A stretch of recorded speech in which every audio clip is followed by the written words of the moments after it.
আমাদের সমাজে অনেক সময় কারোর প্রতি ক্ষোভ, অভিমান কিংবা রাগ বা দুঃখবোধ থাকলে আমরা এরকম বলে থাকি যে সে যেন আমার জানাজায় উপস্থিত না হয়। এরকম উক্তি করা কোনো বুদ্ধিমান মুসলমানের জন্য শোভনীয় নয়, উচিত নয়। তার কারণ হলো আমাদের মৃত্যুর পর আমরা জীবিত মানুষদের দোয়ার মুখাপেক্ষী। মৃত্যুর সঙ্গে সঙ্গে আমরা নিজেদের জন্য আর কিছুই করার সুযোগ থাকে না। তখন জীবিতরা আমাদের জন্য দোয়া করলে সেটি আমাদের উপকারে আসতে পারে। জানাজার যে সালাত, এই সালাতের পুরো আয়োজনটাই আসলে মুর্দার জন্য দোয়ার আয়োজন। অতএব এই দোয়ার আয়োজনে আপনি একজন মানুষকে উপস্থিত হওয়ার ব্যাপারে নিষেধাজ্ঞা দিয়ে নিজের ক্ষতি করছেন।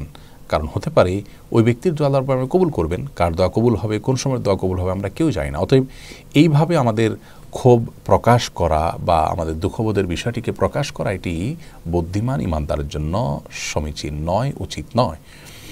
আমরা আমাদের ক্ষোভ বা দুঃখবোধ থাকলে সেটিকে বৈধভাবে বা যৌক্তিকভাবে অবশ্যই প্রকাশ করতে পারি। আপনি কারোর সাথে রাগ করে 3 দিন পর্যন্ত কথাবার্তা বললেন না, সম্পূর্ণ তাকে ত্যাগ করে চললেন, এই সুযোগ আছে। মানুষের সহজাত রাগের বা ক্ষোভের প্রকাশ ঘটানোর বিষয়টিকে ইসলাম সম্পূর্ণ অনুমোদন করে। কারণ আল্লাহ রাব্বুল আলামিন সৃষ্টিকর্তা হিসেবে আল্লাহ জানেন যে মানুষের এই দুঃখবোধ লাঘব করার জন্য এই ধরনের ছাড় বা এ ধরনের সুযোগ দেওয়ার প্রয়োজন আছে।